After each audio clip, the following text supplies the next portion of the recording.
السلام علیکم ورحمۃ اللہ وبرکاتہ۔ الحمد للہ وکفی وسلام علی عبادہ الذین اصطفی، اما بعد۔ محترم حضرات، اس کو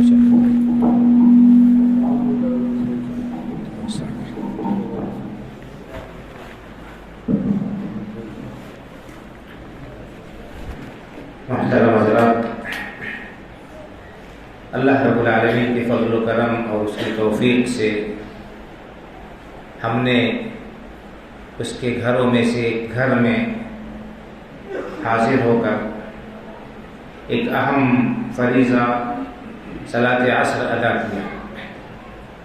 اللہ رب العالمین ہماری اس عبادت کو، اس فریضے کو اور دیگر تمام عبادات کو شرف قبولیت سے نوازے اور اس پر ہمیں دنیا اور آخرت دونوں جگہ بہترین بدلہ عطا فرمائے، آمین۔ بزرگوں اور بھائیوں، یہ مسجد روئے زمین پر اللہ رب العالمین کا سب سے پسندیدہ مقام ہے۔ حدیث میں اللہ کے رسول صلی اللہ علیہ وسلم نے ارشاد فرمایا کہ خیر البقاء، سب سے بہترین اور احب البقاء اللہ کے نزدیک مسجد ہے، اور سب سے بری اور ناپسندیدہ جگہ اللہ رب العالمین کو کی بارگاہ میں وہ بازار ہے۔ مسجدیں کیوں اللہ کی نگاہ میں بہت ہی پسندیدہ جگہ ہے؟ کیونکہ یہاں پر اللہ کا ذکر کیا جاتا ہے، اللہ کی عبادت کی جاتی ہے، تسبیح و تحلیل، اور اسی طرح سے قرآن کریم کی تلاوت، رکوع و سجود، تمام نیکی کے کام انسان انجام دیتے ہیں۔ اور بازار میں جھوٹ ہے، دھوکہ ہے، فریب ہے، وعدہ خلافی ہے، اور اس قسم کی بہت ساری خلاف شریعت باتیں ہوتی ہیں، اس لیے وہ اللہ کو ناپسند ہے، کیونکہ وہاں پر عام طور پر لوگ اللہ سے کی یاد سے غافل رہتے ہیں۔ المہم، مساجد کی بہت زیادہ اہمیت ہے، اور ان کو تعمیر کرنے کا اور ان کو آباد کرنے کا بڑا تاکیدی حکم ہے۔ ہم قرآن کریم کا مطالعہ کریں، احادیث مبارکہ پڑھیں، تو ہمیں پتہ چلے گا کہ مساجد کی تعمیر یہ اللہ کے مخصوص اور برگزیدہ بندے ہی کرتے ہیں، انہی کے حصے میں یہ سعادت ملتی ہے۔ خانہ کعبہ جو اس روئے زمین پر اللہ رب العالمین کا سب سے مقدس گھر ہے، اور جس کی طرف حج کر کے جانا، جس کی طرف حج کے لیے جانا کیا ہے؟ یہ اسلام کے فرائض میں سے ایک اہم فریضہ ہے۔ اس خانہ کعبہ کی تعمیر کے سلسلے میں اللہ رب العالمین نے اس کا واقعہ بیان کیا ہے قرآن کریم کے اندر، سورہ بقرہ کے اندر۔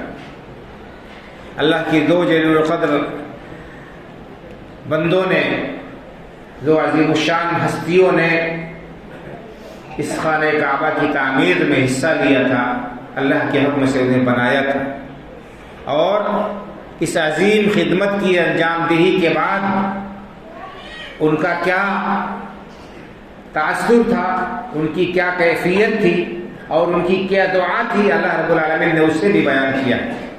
اس میں ہمارے لیے بہت زیادہ عبرت اور نصیحت ہے۔ اللہ رب العالمین نے ارشاد فرمایا، اعوذ باللہ من الشیطان الرجیم، وَإِذْ يَرْفَعُ إِبْرَاهِيمُ الْقَوَاعِدَ مِنَ الْبَيْتِ وَإِسْمَاعِيلُ رَبَّنَا تَقَبَّلْ مِنَّا إِنَّكَ أَنْتَ السَّمِيعُ الْعَلِيمُ۔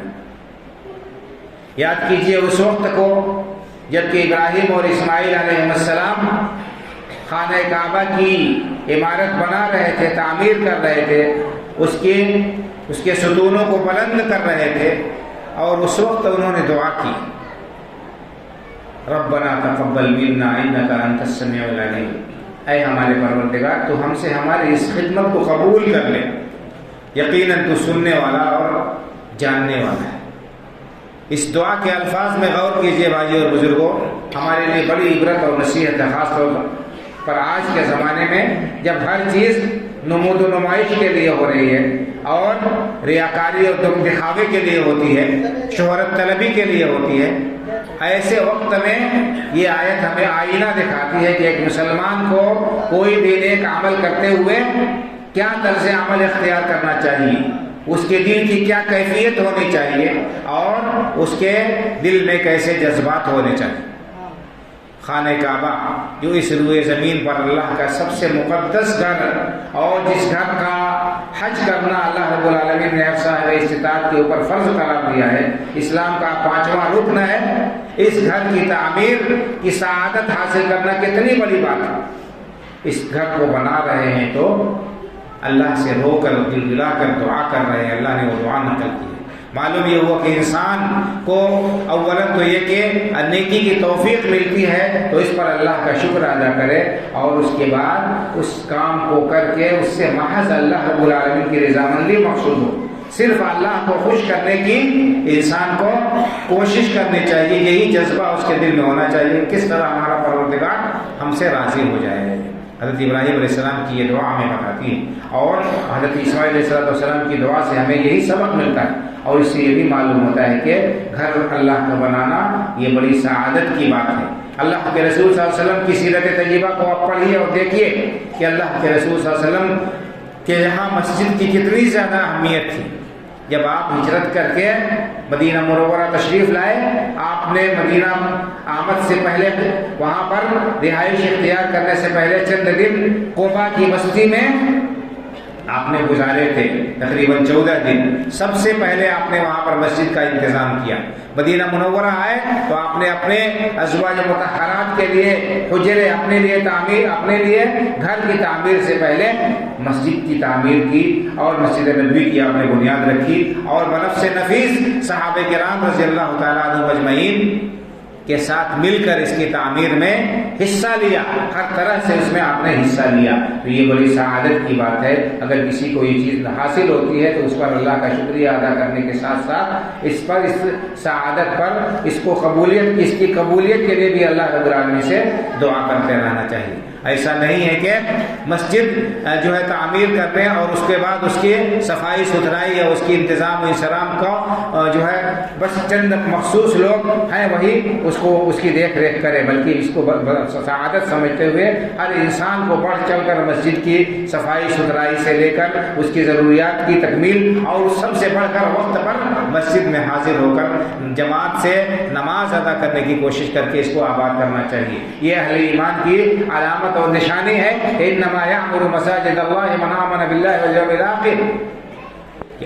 ایمان والے جو ہیں، جو اللہ پر ایمان رکھتے ہیں، جو آخرت پر ایمان رکھتے ہیں، مساجد کو آباد کرنے والے اور تعمیر کرنے والے حقیقت میں یہی۔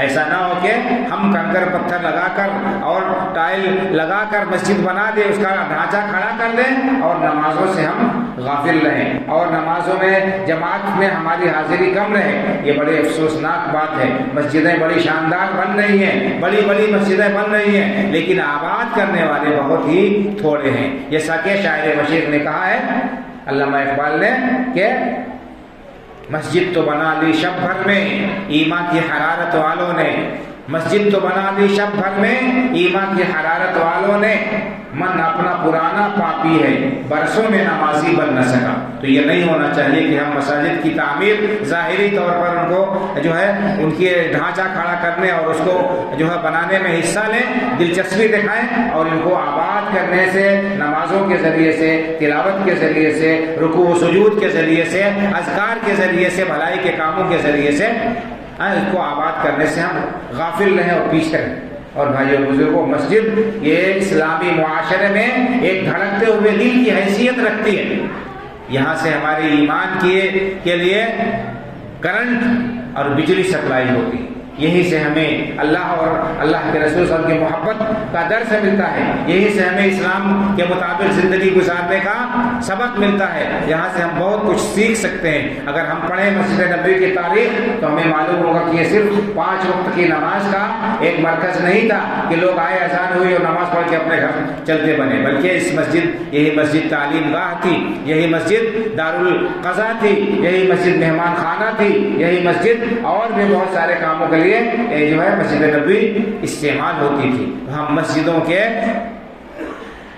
دائرہ کار کو بڑھائیں، صرف اذان اور نماز تک اس کے دائرے کو محدود نہ رکھیں۔ ہر محلے میں جیسے مساجد تعمیر ہو رہی ہے، بڑا مستحسن قدم ہے، اسی کے ساتھ ساتھ اس کو نمازوں کے ذریعے آباد کرنے کے علاوہ اس میں بچوں کی تعلیم کا نظم ہونا چاہیے، اس میں تعلیم بالغاں کا نظم ہونا چاہیے۔ جن کو وقت نہیں ملا، موقع نہیں مل سکا، جو قرآن نہیں پڑھ سکے، جو دین کے مسائل نہیں پڑھ سکے، ان کے لیے حلقات قائم ہونے چاہیے، اور عصر بعد، مغرب بعد، عشاء بعد، فجر بعد، جس وقت ابھی مناسب ہو، گھنٹہ آدھا گھنٹہ جیسے حالات ہوں، یعنی لوگوں کو مسجد سے فائدہ اٹھانا چاہیے۔ اسی طرح سے جو بچے اسکول جاتے ہیں اور اسکولی دنیاوی تعلیم حاصل کرتے ہیں، ان کے لیے قرآن اور دینیات کی تعلیم کا بہترین نظم محلے کی مسجدوں میں ہو سکتا ہے۔